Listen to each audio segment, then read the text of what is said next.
Can you do me a favor? What? Behind you, there's a little bottle of tequila. Where? On the floor. Oh. Can you hand it to me? Sure. Are you gonna put it in your Sprite? Yeah. Sweet. If you ever want to really, get me very drunk and, to the point where you're gonna see me embarrass the shit out of myself, feed me tequila.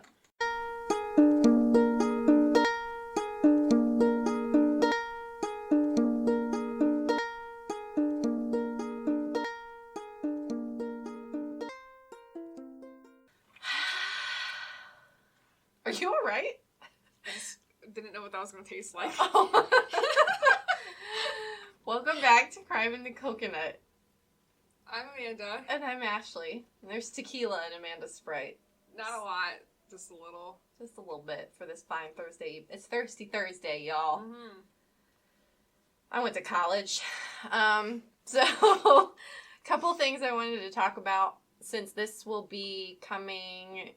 the second week of September? No, third week of September. This episode will be the third week of September. Meaning there's only one more normal episode before we get into spooky season. Mm-hmm. Listen, pay attention to, we're probably going to make a little trailer, really short little thing talking about what's going to come in October. It's going to be real fucking cool. You guys are going to love it. Big things coming on the last Sunday of September. So make sure you're following us on all our social media, paying attention to the show. Merch is coming. Patreon updates are coming. It's going to be good. That's all I got to say about that. Listen, this merch, though. Dude. I'm not just hyping it up because it's ours. I would wear this if I found it anywhere. Right. I've made a lot of stuff, merch stuff in my life. We're both artists. We've made a lot of stuff in our lives. I've never wanted more people to like this as much as I like this. I've never wanted people to be behind something I've made as much as I want people to be behind these designs. Agreed. They're really cool. Anyway, how are you guys? I'll give you a minute. We're good, Ashley. Great. So this week, my story is... So I've been listening to true crime podcasts for 2 years. I've been into true crime for probably 6 or 7 years. I've listened to a lot of things. I've seen a lot of things. I've got a tough skin when it comes to true crime. The only thing that kind of bothers me still to this day is people getting stabbed. For some reason that really bothers me. But for the most part, nothing really churns my stomach that much. This story, I've heard it 6 or 7 times. I've now written about it. Every time I hear this story, it makes me want to cry and throw up, and it feels like my skin is crawling. Ooh, yes. Give it to me. This is the story of Mary Vincent. Mary Vincent was a 15-year-old dancer from Berkeley, California. She had been on the stage in Vegas for Lido de Paris, as well as performed in Australia and Hawaii. Her life was not perfect, though. She... on the 29th of September in 1978, ran away from home because her parents were going through a divorce, and she just needed to get away from it all. Mm-hmm. So she was LA bound to go live with her grandpa for a little while. Or so she thought. Mary stuck her thumb out near the San Francisco Bay Area, hoping to find someone to take her down Interstate 5 towards LA. There were also 2 other hitchhikers on the side of the road next to her. Eventually, a blue van pulls up, and he states that he only has room for 1 passenger, despite there being plenty of room in the van. The other 2 hitchhiker spidey senses were firing on all cylinders, and they begged Mary to wait with them for a different ride. Oh. Mary... yeah. No. Yeah, this is off to a great start, guys. Mary felt the man seemed harmless, and she was desperate to get away, so she took the ride. The man driving was 55-year-old Lawrence Singleton. Lawrence said right away that he needed to stop at his house in San Pablo, and then he would take her down I-5. After leaving his house and heading down the interstate, Mary fell asleep in the van. Hitchhiking with a fucking stranger, fell asleep in the car. Moving on. Once she woke up, she realized that they had completely passed I-5. Big fucking surprise. So she picked up a surveyor stick in the car and pointed it at him. What's a surveyor stick? I was wondering the same thing. I think it's like one of those things, you know what a surveyor is, like a land surveyor? Mm-hmm. I think it's just one of those pointed sticks that they put in the ground so they can, like, take their pictures. Yeah. It was just in the van. She found it. It was a weapon. She picked it up. She demanded that he turn around or let her out, you know, whichever. Because they were headed towards Nevada, not towards LA. Lawrence apologized, saying it was an honest mistake, that he was an honest guy, and he got back on the junction and back on I-5. Along the freeway, as they were moving south, Lawrence stopped the van to get out and relieve himself, and Mary got out to stretch. She bent down to tie her shoe, and then Lawrence hit her in the back of the head with a hammer multiple times. He then threw her into the back of the van, tied her hands behind her back, tore off her clothes, and raped her. She's 15. When finished, he got back into the driver's seat and continued driving. Once he reached a remote canyon, he raped Mary again and sodomized her. Mary begged Lawrence to set her free, but Lawrence simply forced her to drink an unknown liquid, which made her pass out. When Mary woke up, Lawrence was in the middle of dragging her from the van. She began begging to be set free again, so he said, "I'll set you free." He cut the ropes off her hands. Sorry, this part makes me, like, so uncomfortable. Okay. He cut the ropes off her hands. Then he took a hatchet and cut off her left hand, then her right hand. It took him 5 additional swings to hack her forearms off. Mary remained conscious through the whole thing. She actually said, because she fucking survives this, by the way. Oh my god, yes, Mary. She actually said at one point, because, I mean, she was conscious, but she was like, she'd been hit in the head with a hammer. Yeah, you got adrenaline raped, going. sodomized, and then had her limbs chopped off. She was a little bit out of it, but she said at some point she could see him kind of thrashing around after he was done cutting her up. And she couldn't figure out what it was, but then she saw that her hand was still attached to him, like still clamped onto him from when she was fighting. Yes. And he was freaking out trying to get it off of him. Her detached limb was still attached to him. Oh my god, it gives me chills. It like makes me want to vomit. He then threw her off a 30-foot embankment, but then stuffed her in a concrete drainage pipe. From the road, when he climbed back up, he shouted, "You're free now." Lawrence drove off, believing that he had left Mary for dead, but Mary had other plans. In an episode of I Survived, Mary recalls forcing herself to stay awake because she couldn't let him do this to someone else. 15 years old, raped, sodomized, beaten in the head with a hammer, had your fucking arms chopped off, thrown off a cliff, and the first thing she thinks is, I can't fall asleep because I'll die, and then he'll do this to someone else. I can't. Oh my god. I need to tell my coworker about this story. This story is like... I'm not gonna go into like too much detail, but one of her children went to go meet a boy in the middle of the night. Oh no. And a cop picked her up and brought her home, and she's trying to get her daughter to understand, hey, like, you could have been picked up by somebody else. Yeah. And she just like didn't care. She didn't care. And I'm sure Mary thought the same thing. She's probably like, no, it's fine, I'll be fine. It's not gonna happen to me. Well, and she said, like, and when she first got in the car, he was like, I have a daughter around your age. Like, completely disarmed her. She believed that he was just like a dad or a grandpa. No pun intended. Yeah. Oh no. Oh my god. I had to. It's okay. You lined it up. I did, and I'm usually the one that hits those puns. Good job. That was very good. Whew. Okay. So he tells her she's free, thinks he's left her for dead. She's like, absolutely fucking not. Mary rolled what was left of her arms in the dirt and clay and mud to stop the bleeding. Yes. Then in the dark, because at this point it's night, she drug herself out of the pipe, back up the fucking 30-foot embankment and to the road. Through her pain, she pressed on, put her arms, what was left of her arms, up above her head so the muscles and blood wouldn't slip out. So she's running down the road with her stubs up above her head, naked, covered in blood. She hears traffic, so she just runs towards the cars. She walked down the road, looking like she looked. The first car that stopped saw her and drove away immediately. I'm getting deja vu right now. I feel like I've heard this story before. Maybe. Like I said, it was an episode of I Survived. Yeah, I feel like I've heard it from you. Like, specifically, like... I might have mentioned it before. It's like the one story that, like, really fucks me up. Like, her running down the road. If I saw that, I'd be scared. Yeah. That's what I told him. I was talking to my dad about it last night. I was like, I'm going to be honest with you.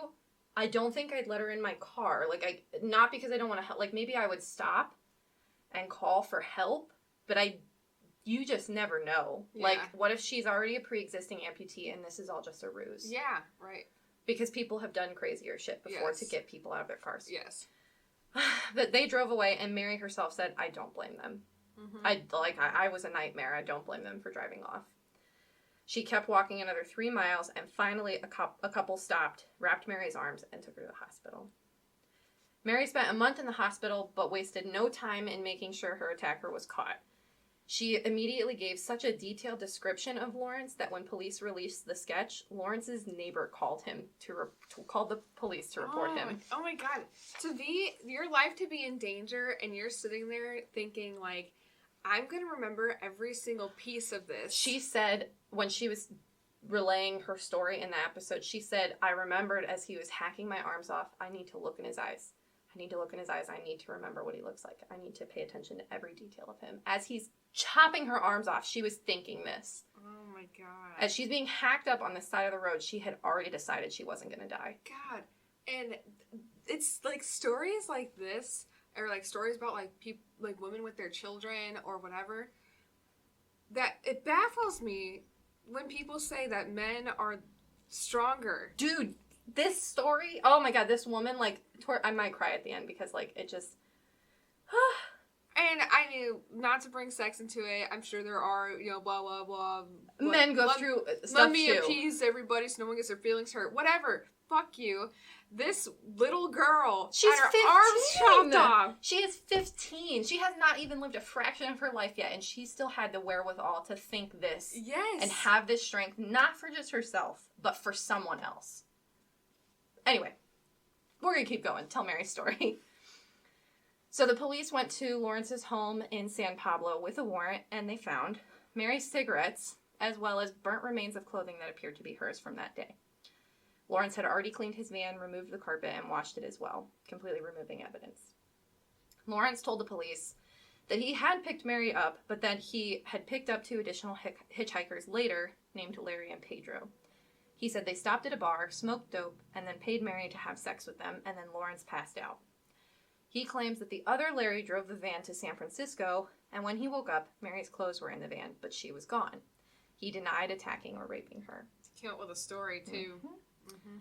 Despite this story, the jury found Lawrence guilty, and he was convicted of kidnapping, mayhem, attempted murder, forcible rape, sodomy, and forcible oral copulation. Lawrence received a maximum sentence. Lawrence received the maximum sentence available at the time for this, which was 14 years and 4 months, as the judge could not impose consecutive sentences for each felony due to laws in place in California at the time, meaning that was one sentence for all those felonies. Yeah. The judge stated he wanted him to spend the rest of his life in prison, but his hands were tied. So he goes away. Mary lived her nightmare continuously even after Lawrence was incarcerated. She tried to give herself some normalcy, even marrying and having 2 sons, but she said it became impossible to live, do routine things, keep a job, etc. Well, yeah. PTSD. Yep. She said, he destroyed everything about me. My way of thinking, my way of life, holding on to innocence. I'm still doing everything I can to hold on. She's 15. Her whole life changed. Did she ever, confront him? Oh, yes. God. In the first trial, as she was walking out, he leaned down and whispered as she was leaving the courtroom, and he said, I'll finish the job if it takes me the rest of my life. And then she just, had to go on living her life. But don't worry. When she was hospitalized for her injuries, doctors had to take part of her leg to save her right arm, meaning that Mary's dreams of dancing were over, and she was never able to dance again. He ruined her life. It gives me almost a feeling of the Lovely Bones. Yes. And I think that not a lot of people really understand how a relationship like that comes to fruition and doesn't go away. Yeah. It's not oh yeah, that guy tried to kill me. That is you your souls are intertwined now. That's the rest of your life. You have him for the rest of your life. He will have you, and you will have him forever, whether you want it or not. Yep.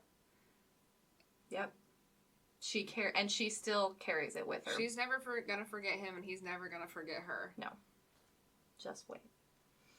These injustices continued as Lawrence spent just 7 years and 9 months in prison before he was released for good behavior. I hope he got his ass beat. Just wait. Town after town rejected Lawrence as a resident in California, forcing him to eventually move to Florida.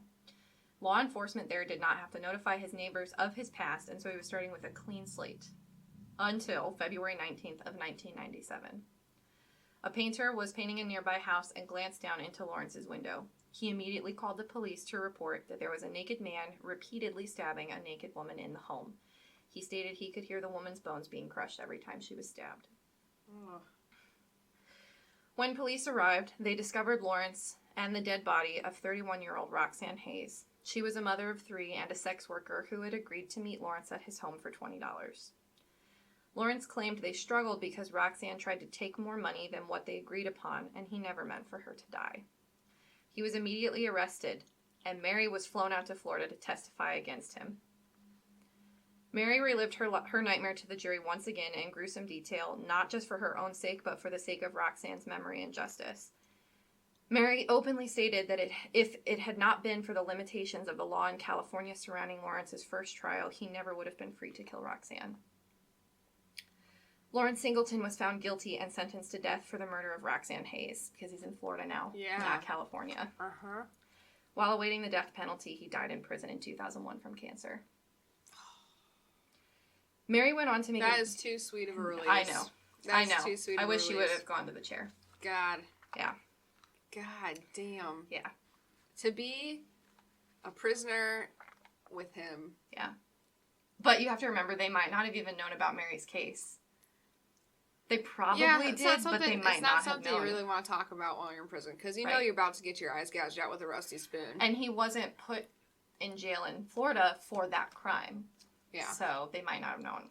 I think if they had, it might not have gone as well for him. Mm. Mary went on to make a good life for herself. She began to tinker, as she liked to call it, to create her own special prosthetics. She was unhappy with the ones that were on the market, and so she made her own, which allowed her to create incredible fine art. Mary states that she was not an artist prior to her attack, but she is now very well respected as an artist today. She creates inspiring images, mixing pin-up style women in very feminine and sexual ways, but with a determined air about them that lets you know they can take care of themselves. About her work, her prosthetics, and herself, Mary says, "There's all this stuff in the world that's been discarded. If you keep working with it, it will work with you." How old is she? Like 40 or something? Yeah, 40 or...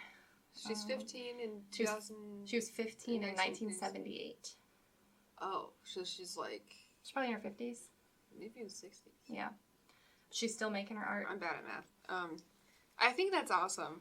Like, the willpower to take something that brutal happening to you and to make it a part of your life in a way that's not destructive, but the opposite is... She lost her ability to dance, and so she said, I'll just do something else.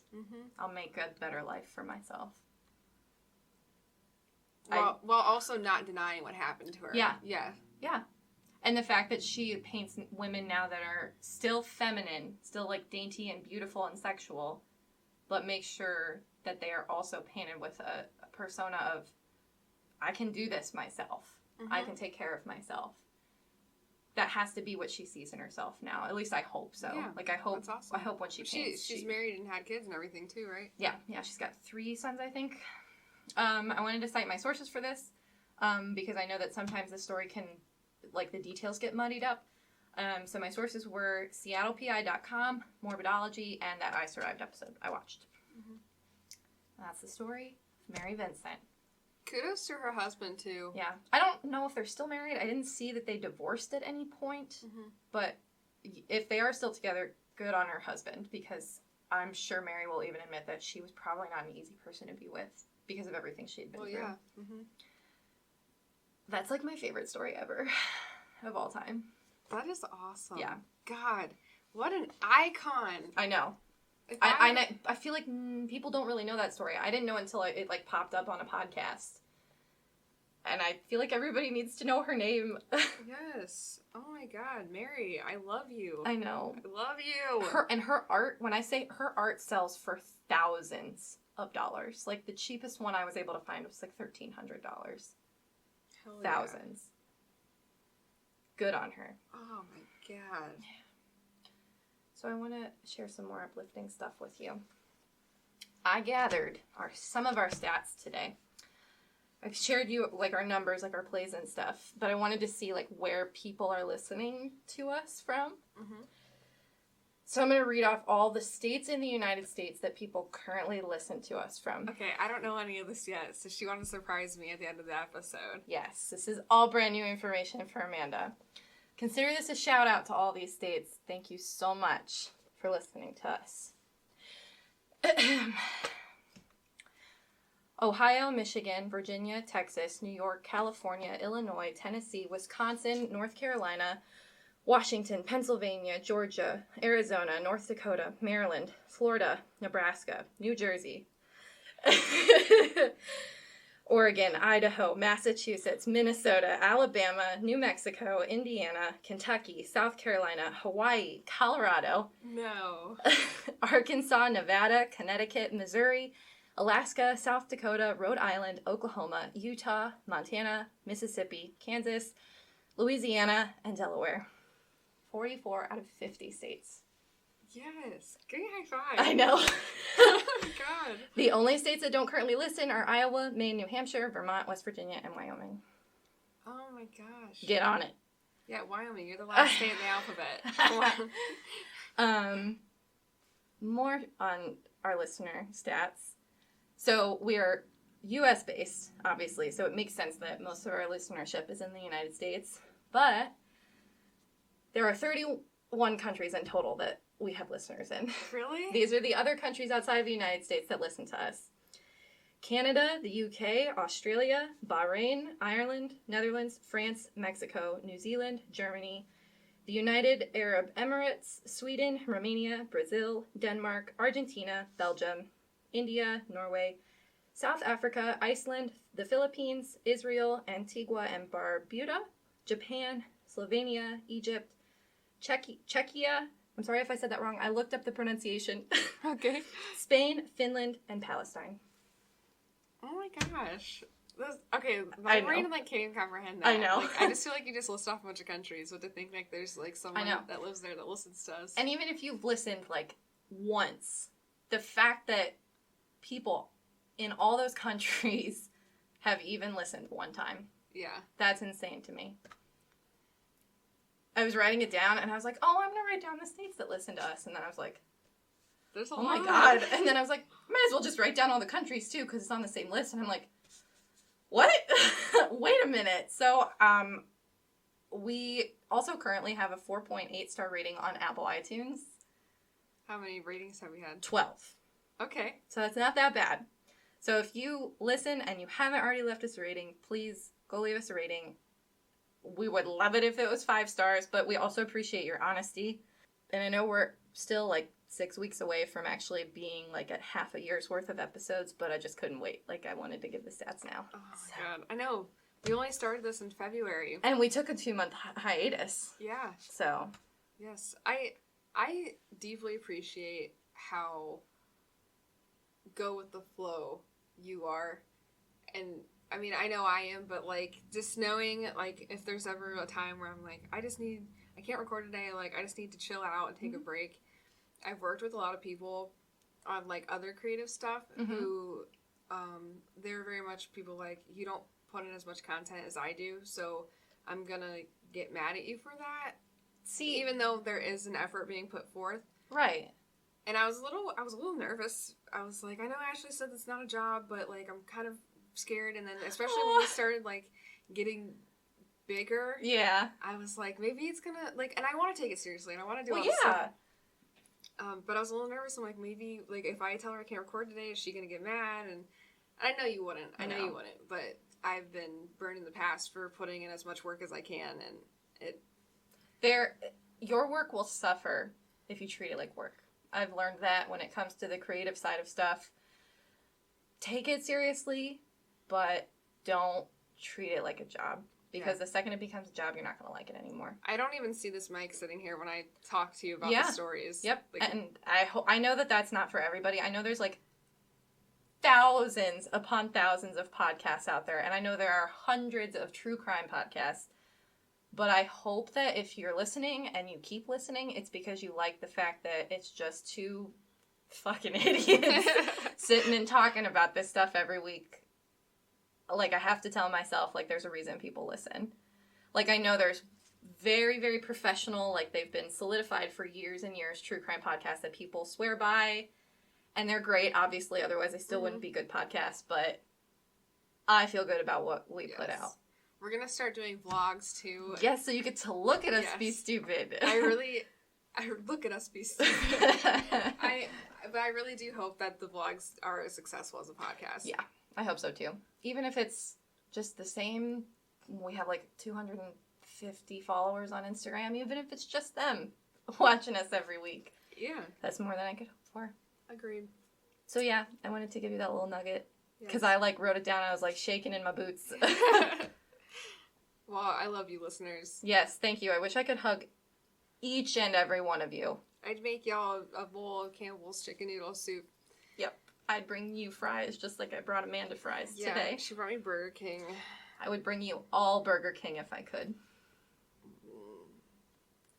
Yeah. All of these people know where to find us.